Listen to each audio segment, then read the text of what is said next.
Great. So my name is Florence Muge. I'm your host for today. Like I mentioned, for those who are still joining, you can put in your name and the city or country you are calling in from so that we can get to know you. Also, just a reminder that we can keep all muted unless you are a presenter or during the Q&A. So in the meantime, I'll just share a few announcements. So allow me to share my screen.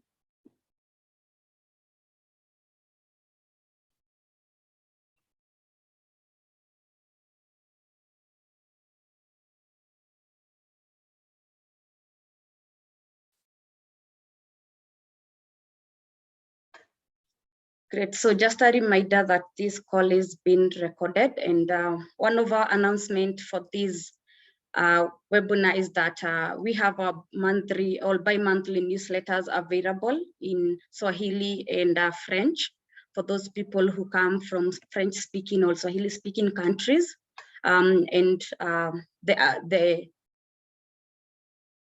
also just to let you, sorry, just muting here. Sure.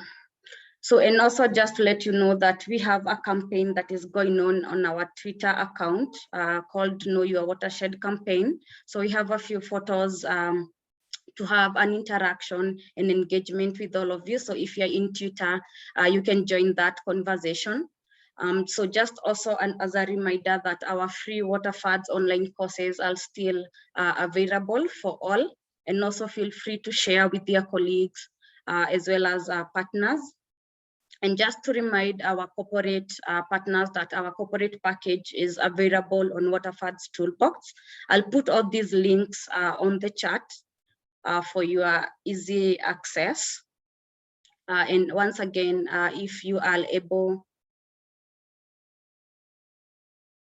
to refer anyone to join the network, or you would like some of your colleagues to be able to be joining us during the webinars or also receive our newsletters, feel free to do so, or directly contact me at africawater@tnc.org. So we'll share interactive poll, and just a reminder that you can utilize the chat button. So I'll start with the poll. So I'll just stop sharing my screen and share one of our poll questions.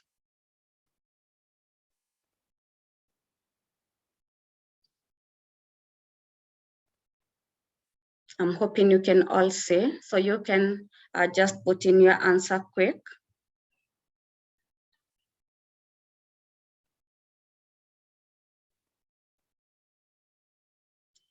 It's on your screen if you're able to give us an answer.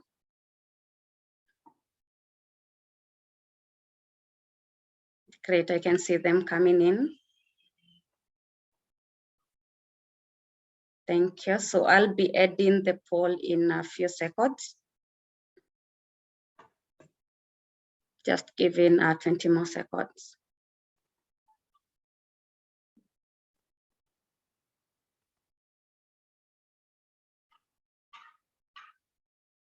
So it's about the good monitoring system and what it helps you answer. So you can choose either or all of the above. You'll see the selections. And I'll be adding these now. Thank you all for giving us the answers. I'll share them at the end or during the Q&A. So just sharing that today we have a special moderator for our session who will be able to introduce the speakers for today, as well as introduce the topic. His name is Craig Glacier. He is the Director for Monitoring and Evaluation at the Nature Conservancy Africa Program. He has a very diverse experience working with different organizations and teams and helping teams develop monitoring systems. And just to note, he enjoys scuba diving and also book reading if you are into that. So I'll give it up to Craig, and just a reminder, keep muted and remember to type in your questions in the chat, or type R in case you would like to ask your questions live during the Q&A session, which will be at the end.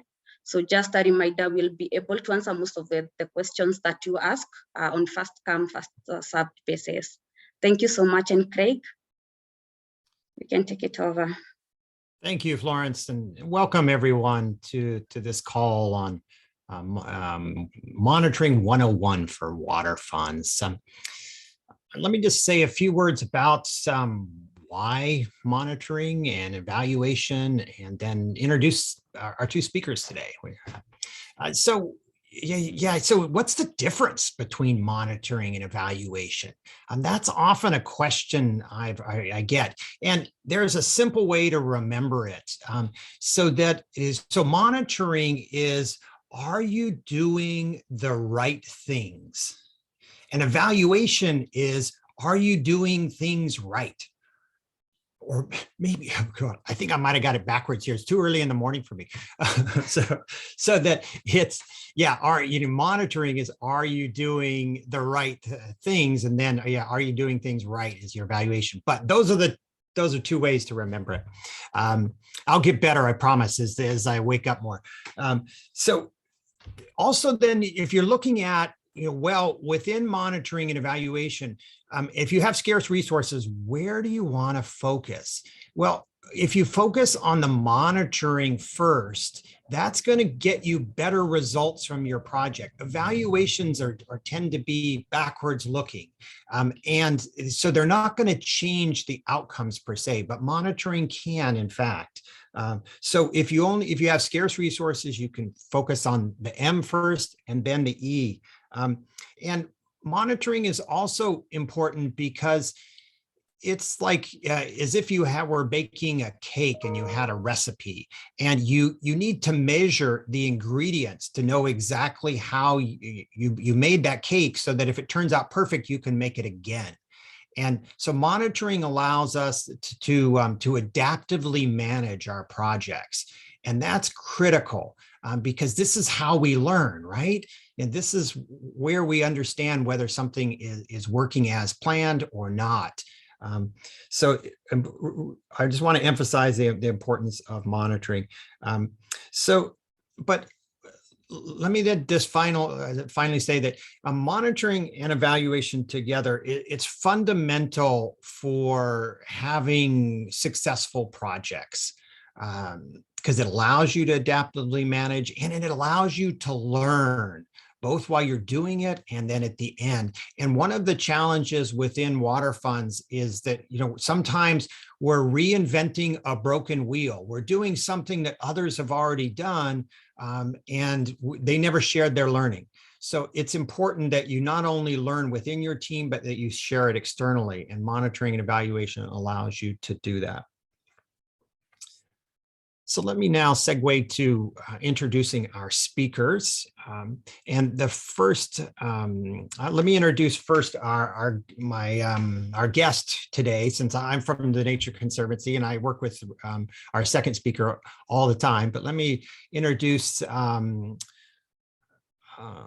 Usama.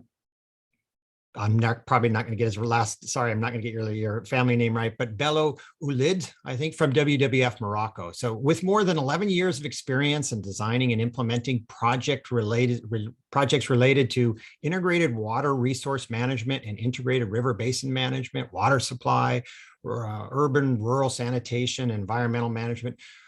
Usama from WWF Morocco is a scientist passionate about research and development, and convinced that science combined with engineering can provide sustainable solutions to environmental problems and social challenges. Richard Bugan is the Monitoring and Evaluation Manager at the Nature Conservancy in South Africa. He has a background in hydrology and has worked in the water resource management sector for the past 14 years. In South Africa, Richard is part of a team that tracks the impact of interventions across various impact areas that are applied as part of water funds. So with that, let me turn it over to our first speaker. For example, the regulatory elements is taken by WASTRA. Let it be anchored. Thank you, Craig. Hi, everyone. My name is Usama Abdulid. I'm very delighted to participate in this webinar. And I would like to thanks also Tensi for having me today. I'm going to present you our experience related to Sebou Water Fund, but let me first share my screen.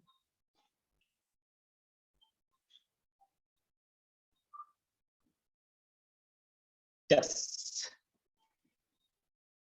So the Sebou Water Fund, named after the Sebou River Basin, which is one of the main watersheds in Morocco, is vital for all the Moroccan, would say population, because here we are talking about 39 wetlands, 7 Ramsar sites, 2 national parks, and 17 sites of biological and ecological interest. With a population of 6.2 million beneficiaries, and this basin covers a surface of 40,000 square kilometers, which represents 6% of Moroccan surface. But the water there is very, very, let's say, important, because it represents, the basin represents 30% of the surface resources and 20% of groundwater. What we call here in Morocco, it's like the water tower of the Middle Atlas, or even of the northern part of Morocco. And such as any other watershed, the Sebou River Basin is facing a lot of threats and risks, such as overexploitation of groundwater, pollution by solid waste and industrial activities, excessive harvesting of resources, and overexploitation of forests around lakes, and overgrazing.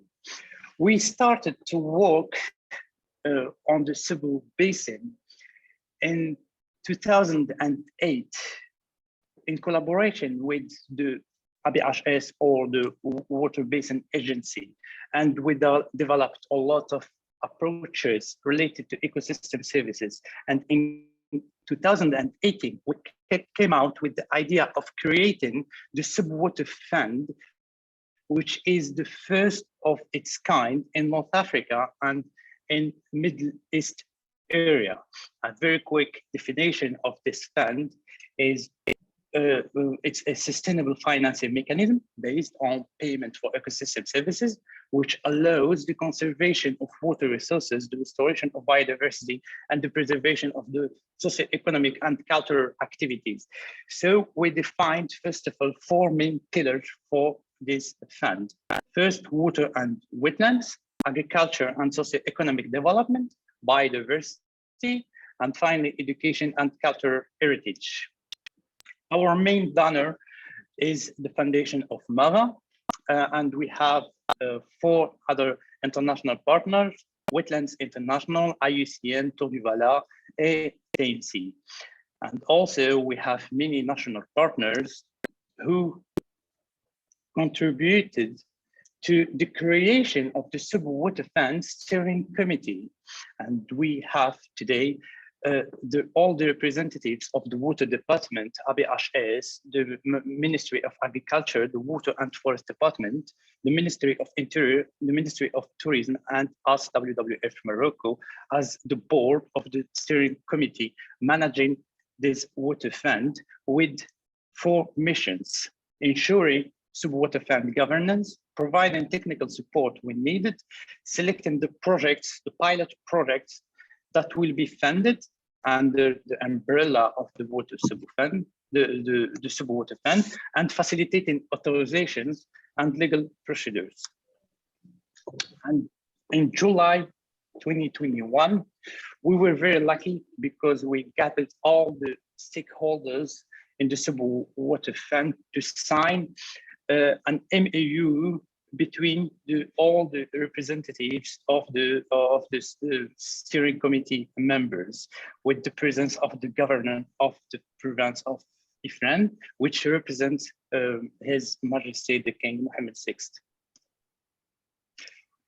We first level that we developed under the monitorings that we are conducting related to Sebou Water Fund is the science-based solutions. This is why during the first year of feasibility studies and scientific and technical studies, we conducted a lot of analysis, such as climate change, hydrological analysis, biodiversity, agricultural situation, socioeconomics, and trends. And beside that, we worked on the inventory of all the traditional and sustainable practices of water and land use, and also the valuation of water-related ecosystem services.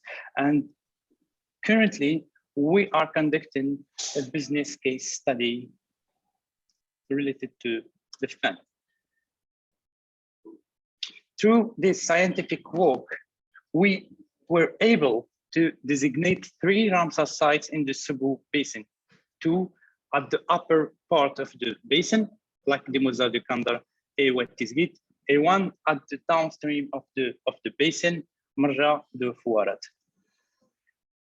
The second level of monitoring concerns the nature-based solutions, the NBS. This is why we grant a very special attention to all the practices related to water conservation, soil conservation, sustainable farming methods, and agricultural practices, wetlands and water courses, sustainable management of natural resources, all that to face the societal challenges and also the climate change impacts. And here very quickly, a figure presenting the 3 main applications of the NBS under the Sebou Water Fund. First, protection, restoration, and sustainable use of forest landscapes, protection, restoration, and management of wetlands, sustainable management of agroforestry systems. The third and important also level of monitoring is being in direct contact with the local population and communities. This is why we were very keen to ensure perfect understanding of the experiences, skills, and philosophy developed by Middle Atlas communities. They are speaking another language than Arabic, the Amazigh language. So we ensured that we have a very good understanding of the Middle Atlas communities with long histories of interaction with their natural surroundings. So every time when we are aiming to take a decision, we must consultate the local population and involve also them in the work that we are conducting in the field.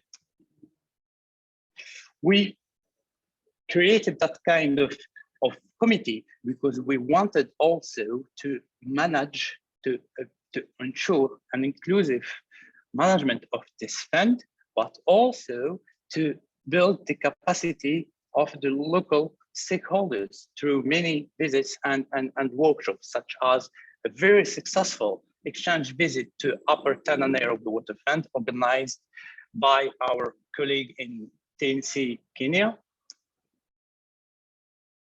Workshop in Tunisia on negotiations around wetlands. Workshop in Fez on climate change adaptation in the Sebou Basin. And also a workshop in Azo on sustainable practices of water and land use, and the beneficiaries were the local population and the local NGOs. We, as the steering committee, decided to work first of all on the upper part of the basin, corresponding to Middle Atlas Mountains. So we launched a first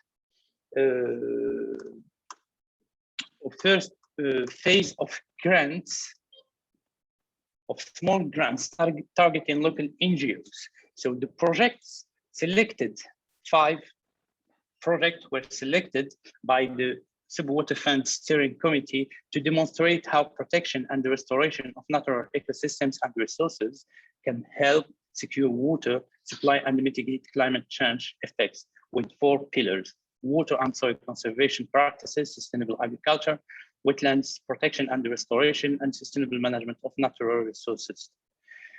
The first pilot project concerns aims to harvest and store the runoff water at a rural municipality called Temhadet. And the objective of the project is to build an open air pond, what we call locally effered, and can be defined as a stormwater catch basin near the river Vigo, one of the main rivers supplying Sebou River. And the harvested water will be used for watering a flock of 6,000 sheep. That project was established and successfully put in place by local population with the help of the local NGO that proposed this project. So nowadays, this project is contributing to conserve and save Vigo River, harvest and store rainwater, fight against soil erosion, and raise awareness regarding water conservation measures amongst several. The second project, these photos show the final structure constructed by the local population. The second project aims to ensure a rainwater harvesting and also a rational use of this water. We decided to fund and technically support this project proposed by an NGO, a local NGO called ITMOLI for the protection and management of natural resources, to harvest and store rainwater in a basin located at 2 kilometers from one of the first 4 Ramsar sites designated here in Morocco. So this basin is intended for watering a flock of 3,000 sheep and as well as for daily use of shepherds. This project will contribute in the next winter to reduce the overuse of fresh water of Afnuri Lake, the Ramsar site, fighting against pollution caused by human and pastoral activities, and maintaining the necessary conditions for habitat for the preservation of species, group of species, biological communities, and also natural environment. And this photo show the final structure, a very huge structure established by the local NGO. The third pilot project, called Sustainable Management of Amras Spring Water, aims to repair the water catchment of a very known spring, water spring, which contains numerous leaks. And this project aims also to support solidarity-based agriculture in the region for 42 smallholder farmers. And as you can see, the first step that we organized is a meeting with the local NGO and the local population with the list of beneficiaries and also all the 2D and 3D location maps and schemes. And this project will contribute to the rational use of Amras water, fighting pollution caused by pastoral and agricultural activities, and sensitizing local water users on the economy of water. And this photo shows the quantity of work that was conducted by the local population and the local NGO. The fourth pilot project aims to show to the local stakeholders and also the local population the interest of harvesting and storing Arbelo spring water in an underground reservoir, what we call a collective matfia. Matfia, it's an Arabic name, which stands for a reservoir constructed in the 17th century.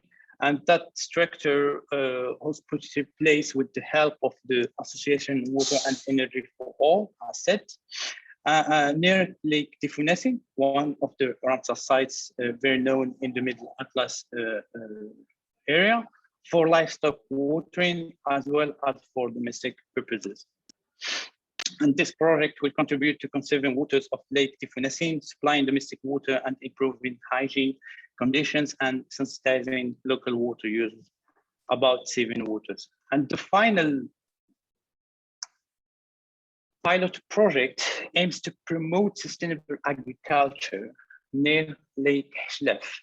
That lake is very known because it's completely dried up in the last 3 years, and the project aims to rehabilitate and enhance a lavender farm, which with the aim of strengthening the capacities of lavender farmers on water-saving techniques. This pilot project will demonstrate to local farmers the economic and environmental benefits of sustainable agriculture. And as you can see in the photos, there was an existing lavender farms, and our objective achieved in June 2021 is to create that kind of farm with the first harvest of lavender, considered as an alternative to the apple farming, the fruit, consuming a lot of water near to the Middle Atlas wetlands. Besides that, and in July 2021, the steering committee also decided to launch the second phase of the Sebou Water Fund small grants, but this time we selected 10 pilot projects to demonstrate how the conservation of water and soil, the sustainable agriculture, the protection of biodiversity, and the restoration of ecosystem can secure water supply. Here again, we fixed up 5 pillars on the sustainable use of water and soil, promotion of sustainable agricultural practices, conservation and restoration of rivers and wetlands, the protection and sustainable management of biodiversity, and finding environmental education and promotion of the natural and cultural heritage. And we celebrated the selection of these 10 pilot projects in July 2021, where we invited a lot of local stakeholders and also the Sebou Water Fund steering committee and the beneficiaries to this event, with the presence of medias and local population also. In parallel, we worked in the restoration of the Middle Atlas wetland. Here, very clear in these photos, you can see the state of the lakes in the past and also in 2020, where all the iconic lakes of Middle Atlas Mountains dried up.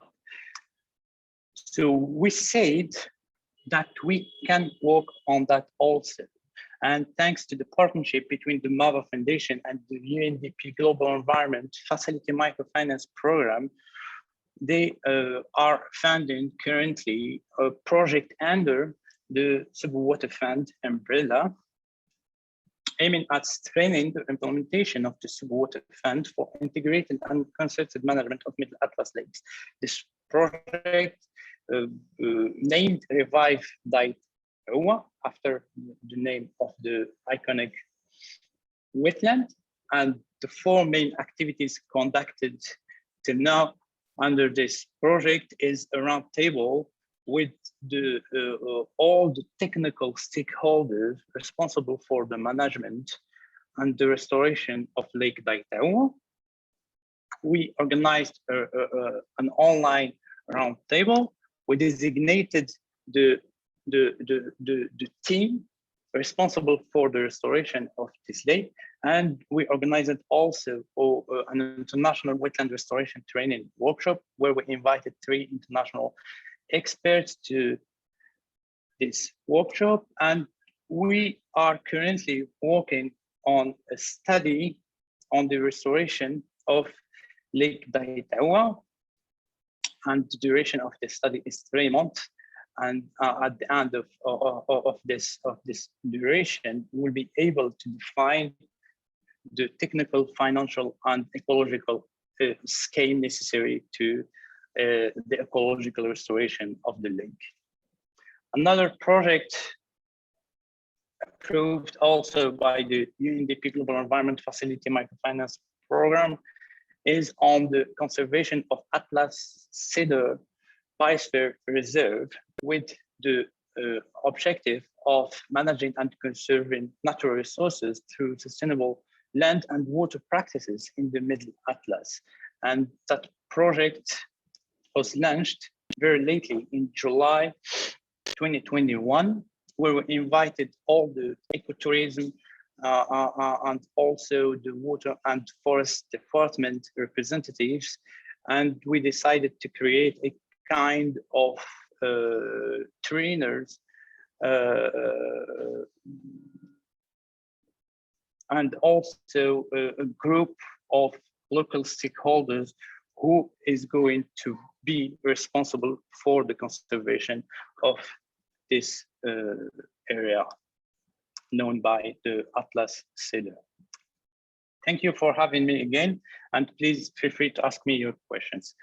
My name is Oussama Beloulid. I'm Freshwater Project Officer at WWF Morocco, and I'm based in Casablanca. Back to you, Greg. Thank you. So let's save the questions until after the next presentation. But I'd particularly love to hear Oussama about monitoring of these impressive wetlands projects when we get to the Q&A. So let me hand over now to Richard.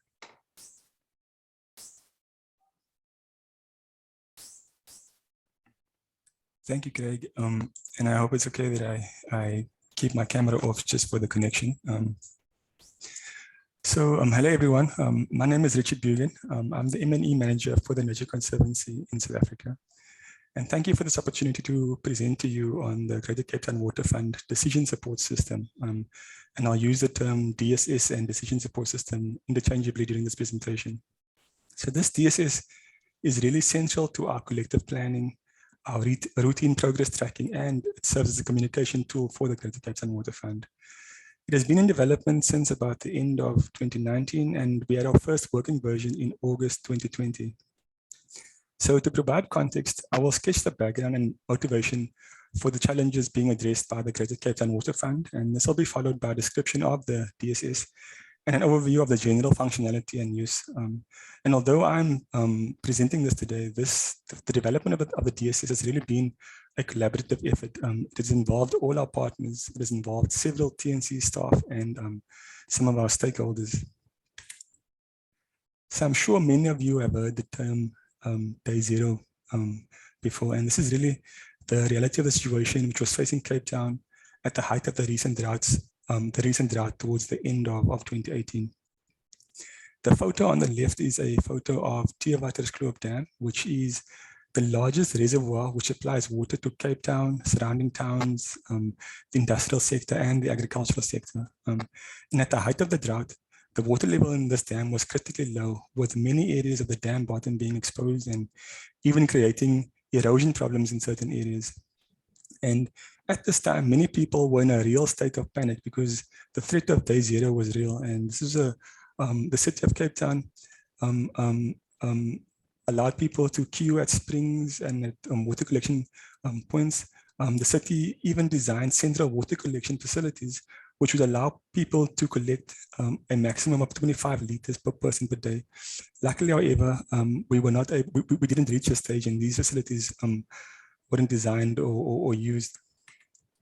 So at the height of the drought, augmentation plans were escalated to emergency status. Some of the proposed water augmentation plans considered at this time included implementing water conservation and demand management initiatives, fixing leaking pipelines, the erection of temporary desalination plants, and reuse facilities, and groundwater exploration was significantly accelerated during this time. An additional challenge facing the region is increased water demand due to population growth. And in the area, water demand is projected to outstrip supply without intermediate intervention. And according to current estimates, the city of Cape Town needs about 300 to 350 megaliters per day extra by 2028. The role of catchment restoration and in improving water security was also highlighted and emphasized during the drought and since then. So a large portion of the strategic water source areas for the Cape Town region, which is the areas that supply water to the Cape Town region, are invaded by alien vegetation or non-native species. Now, the impacts of these non-native species on water resources is well known in South Africa. Now, these invasives, which are mainly pine, eucalyptus, and the Australian acacias, use more water than the native vegetation which they replace, and thereby they negatively impact on water availability. They also negatively impact on biodiversity, and they threaten the unique diversity or vegetation diversity in this region. However, these losses as a result of these invasive plants can be turned into gains through collective action, and this is really where TNC stepped in. So a business case was developed for the Greater Cape Town Water Fund, and this was launched in 2018. And this business case provided clear and compelling evidence that investment in ecological infrastructure restoration is a very cost-effective solution. It showed that investing in this nature-based solution is by far the most sustainable option for long-term water security. The business case showed that the removal of these invasive plants and the subsequent restoration of the catchments with native vegetation in 7 high priority sub-catchments, which is shown in the figure, and is located around the main dams in the region, can reclaim an additional 55 billion liters of water per year. And this is really a significant amount of water, which according to current day usage in Cape Town amounts to about 2 months of additional water. However, if no action is taken, this losses could double by 2045, sorry, within 30 years. So catchment restoration through invasive plant removal is by far the most cost-effective option to increase water supply in the region. So the Greater Cape Town Water Fund aims to clear 54,300 hectares, and this is the area occupied by the 7 priority sub-catchments by 2025 in order to reclaim the loss of this 55 billion liters per year. Now, this requires that the Water Fund maintain an annual clearing target of about 9,050 initial hectares per year. So the clearing is not a once-off operation. It requires an initial clearing and several follow-up clearing before the area moves into maintenance. So in addition to this initial clearing target of 9,050 hectares, appropriate follow-up schedules need to be implemented in previously cleared areas. Now, these annual clearing rates, which I just mentioned, is really unheard of in this landscape. And therefore, it is very important that the partners work together in a coordinated and prioritized manner. Just to give you some updates, since April 2019, the Water Fund has cleared about 17,800 hectares, initial hectares, and about 2,000 hectares have received a follow-up treatment. So a situation analysis was completed for the Greater Cape Town Water Fund, and these really inform the type of things that the Water Fund aims to change. Some of the things highlighted included that institutions which are involved in invasive vegetation management, they are fragmented, and with institutions working in silos, there's a lack of prioritizing with institutions working in different areas. There's a lack of follow-up clearing after initial clearing has been completed. And this area is characterized by rugged mountain landscapes. And in these areas, we require high altitude teams to work in these areas. It's really a specialized skill.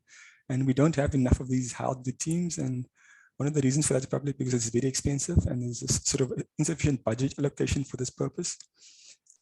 The industry, the invasive vegetation management industry, there's a lack of a clear strategy to direct the industry, and the cost-benefit analysis of the removal of the invasives is unclear.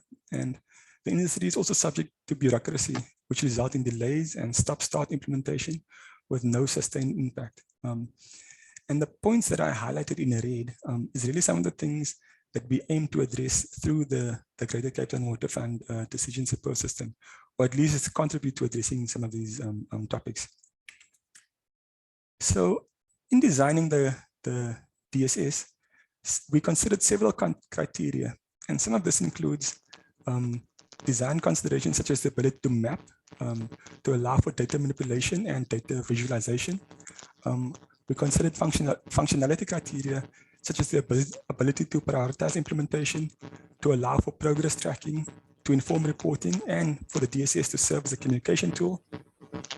We considered the cost of setting up the DSS. We considered how easy it is to share data among partners and to the public. We considered the level of interaction permitted by the partners and the public and sort of the design team. And also very importantly with a system like this is the update process, because it is continuously updated, and therefore you want this update process to be efficient, and you should be able to complete it very easily. So we considered several software products, and the product that we decided on to build the DSS is a product called Tableau. And Tableau is really a data exploration and management tool that is centered on relational databases. This is sort of similar to the join and relate function in ArcGIS. There are several versions available for Tableau, and the version that we are using is called Tableau Desktop, and this costs about $70 per month. But you can set up sort of institutional arrangements with Tableau, which can reduce this cost. But one of the things that sort of drew us to this product was that there are 3 versions available. So you really only need one desktop user license, and you can then share a file to your partners or the public. And with this file, they can download a free version of Tableau, which allows them to interrogate the data at the same level of detail that a user with a license is able to. So there are 3 essential components to the Greater Cape Town Water Fund DSS. The first is an implementation database, which in this case, in our case, is a simple Excel workbook. Then this links to shapefiles, and then this uploads to the DSS. And we have 2 versions of the DSS. We have a more detailed version, which we share with the sort of the operational and data working group of the Greater Cape Town Water Fund. Then a subset of this information pulls through to a public-facing website, which the public can access. And that is available on the link on the screen, and I'll copy it into the chat for all of you to view. And in the presentation, I'll focus on the more detailed version of the DSS. So first, I'll talk a bit about the implementation database, which the DSS draws on. So in our case, each month, all our partners submit progress reports in a standardized format, which is then checked for accuracy and consolidated and used to update the DSS. So this implementation database will be different for each project, but should contain all the necessary data to inform what you intend to track, what you intend to present, and the sort of the type of analysis that you would like to perform. It should also contain information which links to spatially explicit units, which allows for mapping. In our case, this database includes an annual plan of operation, which is developed jointly with all our partners to prioritize and avoid duplication. The annual plan of operation allows or informs budget requirements and allows us to track progress against targets. It also, the implementation database also includes implementation data to inform progress. It shows where each of the partners are clearing, and it also includes implementer specific data, such as the areas cleared by each implementer, expenditure, the funders, the methods used to clear the areas, and the start and the stop times of the invasive vegetation clearing. So I'll now switch to the DSS. Now, I hope you can see my screen, Florence. Yes, we can. So this is the more detailed version of the DSS, which, like I said, we share with our operational partners. So there's 6 tabs to the DSS. The first tab is an overall progress summary. So I mentioned that we have prioritized implementation areas for the Greater Cape Town Water Fund, which is the 7 priority subcatchments and the Atlantis area. So you can see by fiscal year how much area we've cleared and which has been an initial clearing. and a follow-up clearing, and I explained the difference between this earlier. This information is also presented in a table, so you can see in each subcatchment what that has been, the area that has been cleared, and the budget allocation for that area. So that this throws in from the implementation database. And the table can also be filtered to show the information by implementer. So we have 5 implementing partners for the Greater Cape Town Water Fund, so we can then identify how much area each implementer has cleared and sort of the budget allocation to that area. The information can also be filtered by different geographical extents. So we focus on the 7 priority subcatchments and the Atlantis Aquifer area, which is also a priority area for the Greater Cape Town Water Fund. But we intend to expand the activities of the Greater Cape Town Water Fund in the near future. So we also tracking activities across what we call the Western Cape water supply system, which is the water supply system that supplies water to Cape Town and the surrounding towns. You'll see it pulls in additional information from areas like Steenbras, etc. So the same type of information is available for those areas as well. The second tab shows where the clearing has been undertaken since 2019, and we clear on a spatial unit called an NBEL. This is the contracting unit. So it allows you to filter towards areas that have been completed, meaning these contracts have been completed, the areas have been cleared. It allows you to filter according to areas which are currently in field, so meaning these contracts are not completed yet. Areas which are contracted, meaning that the contracts have been awarded to contractors, but they're not in field yet. Areas which are upcoming, meaning that they are planned for this fiscal year, and where attention is required, meaning that these areas have been planned, but their planned start date has passed, and therefore these areas need to be replanned to be worked later in this fiscal year. And you are also able to view additional information in a table which you can filter by the NBEL. And this shows you sort of who the implementer is, what the stage is, whether it's initial or follow-up, what the budget allocation is, who the contractor is, etc. The third tab is a view of our progress towards our planned targets for this fiscal year. So it shows you in this chart, everything that is planned is below the horizontal axis, and everything that is completed or actuals is above the horizontal axis. So it shows you how we are faring on a monthly basis towards our targets. And this is really key to sort of adaptive management to show that this area wasn't cleared during this month, but we can push it out to later in the year to clear, to get to during this fiscal year.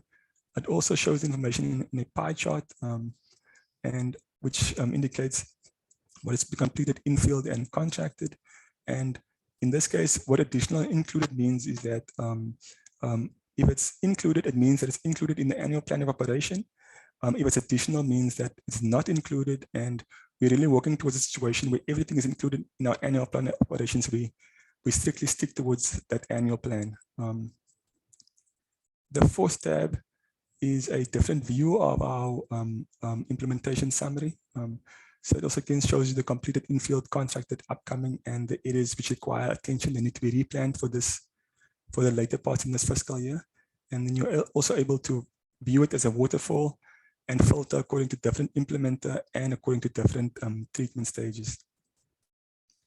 And the fifth tab indicates you can filter down to implementer to identify where each implementer plans to work and has worked during this current fiscal year. So you can see, if I click on TNC, for example, what the areas that have been completed, the areas that are in field, upcoming, and where attention is required.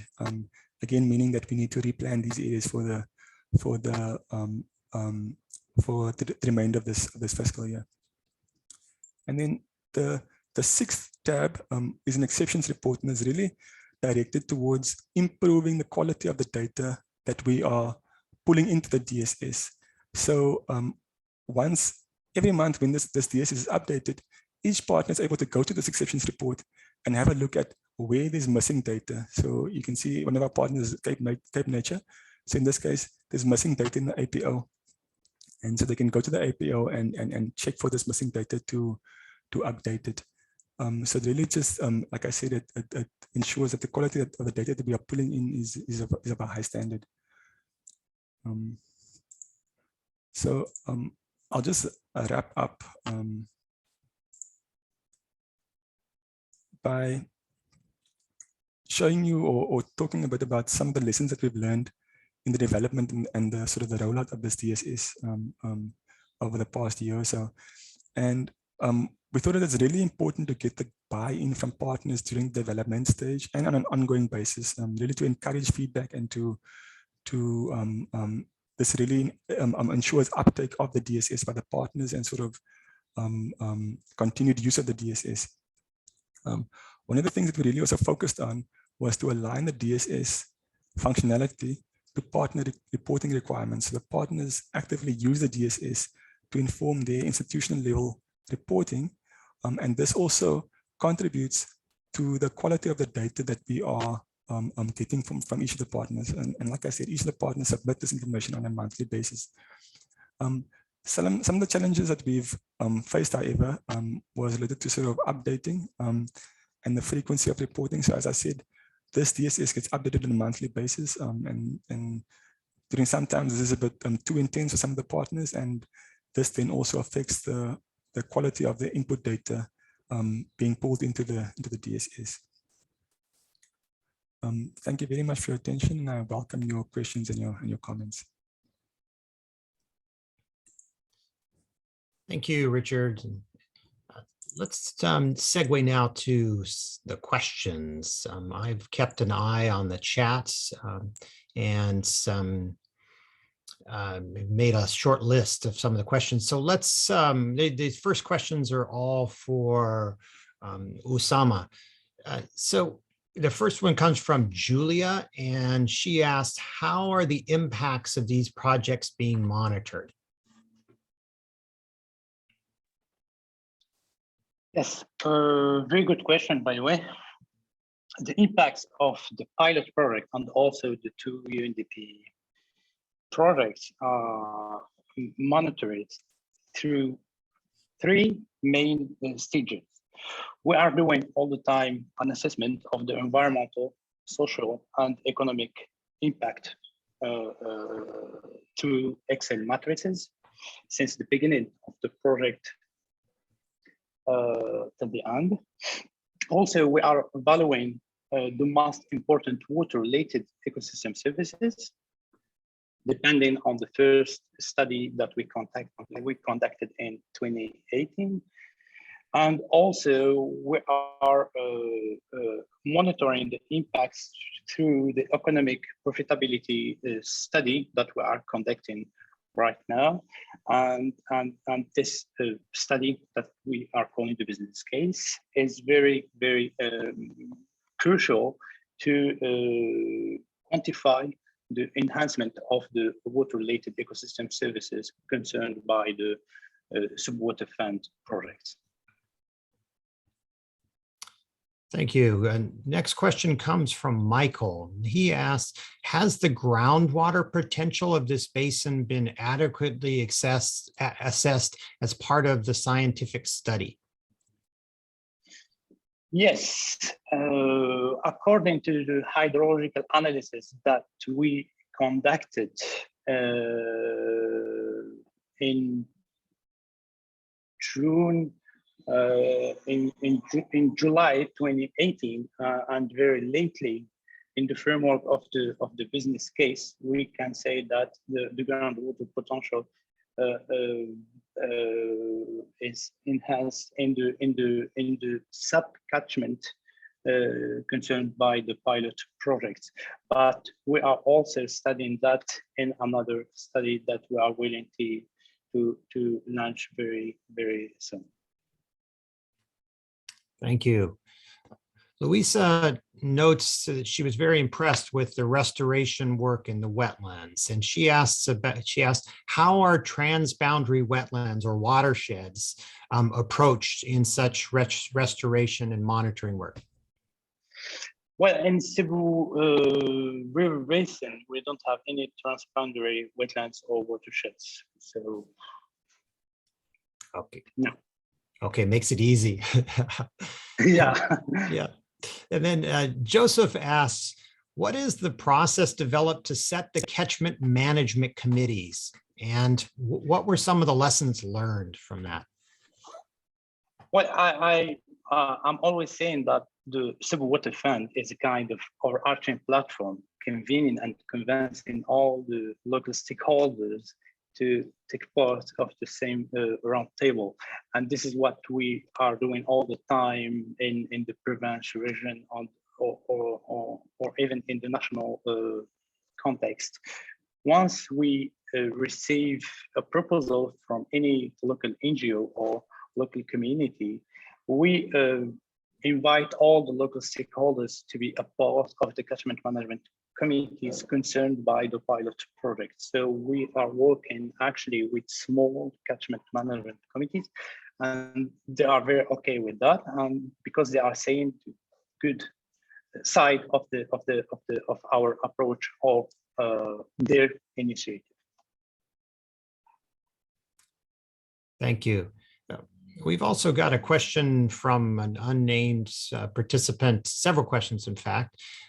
So let's just start with the first one, and I'll just break these up for you, because otherwise it's pretty hard to keep them all in your head at the same time. What was the cost of restoring the wetlands? Well, we are currently working on the first experience related to Lake Kaua, one of the iconic lakes in the Middle East, as I said in my presentation. And the average budget estimated for the restoration of this lake of around 5 square kilometers is 3 to 4 million dirhams, which means $300,000 to $400,000 American dollars. Okay. So what is the likelihood of sustaining these projects? Well, I would say involving all the stakeholders, including the local population, and also the key for us is including the local NGOs. And finally, to what extent, and maybe it links to your previous answer, are communities participating in the project, and is it socially acceptable? Yeah, it was, because first of all, we decided to launch a public call for projects in the pilot area. So all the presented project, for example, for the first small grants phase, we received 18 proposals approved by the social the local communities. They were all approved by the local communities, but regarding the limited budget for the first phase, we funded only 5 interesting projects. The same for the second phase, we received 22 proposals, and we decided to fund and support technically only 10 projects. So they are involved, and we are doing that work with them and for them, and they will be responsible for that. Yeah. Thank you, Usama. So we're right at the top of the hour, and I know some of you guys can stay. I know that what I propose is that we, those who can stay on the call, and you can ask your questions in person if you'd like. We can go deeper on any particular topic. And those who need to jump off, hey, thanks for coming. We had a fantastic turnout today, almost 100 people on here. So very appreciative of you guys taking the time to come and learn about these 2 projects. So with that, I'm going to hand over the moderation duties back to Florence, and she's going to see if people have questions and want to stay and talk. Unfortunately, I've got to jump to a program review meeting, so I've got to sign off here. So thank you all. Thank you, Craig. We totally appreciate your time and joining us for the hour. So I think we'll just handle Richard's question and the other questions, then we can be able to set them together with the recording. I'll also give an email where you can send in your questions and they can be able to answer you even after the call. So Richard, there was a question for you from Fanuel, a great presentation and great to see the use of the system and the great insight in aligning the system with the reporting requirements. So just wondering how complicated it is to set up and update the system and whether this has any impact on the frequency of the updates by the partners. Thanks, Florence, and thanks for the question. The setup of the system requires, it's a bit of a heavy lift, and I think you would require sort of basic GIS knowledge, and the formulas and functions used in Tableau is very similar to Excel, with some different sort of syntax used. But if you have a working knowledge of Excel, I'm sure you can navigate the system. But so it just depends on what the amount of detail you want to include in the setup of the system. But that is really where the heavy lift is. That doesn't affect the sort of the updating and the reporting at all, because the updating process is very simple. It's as simple as updating a central Excel workbook and refreshing the data linkages, and the entire system updates. And we are even working towards migrating the update of the central Excel implementation database in a sort of application like Smart Sheets, for example, where each of the partners can do that on their own, and that process doesn't have to navigate through me. So the update is a very simple process. Great, thanks, Richard. Just one more and then we can end the call.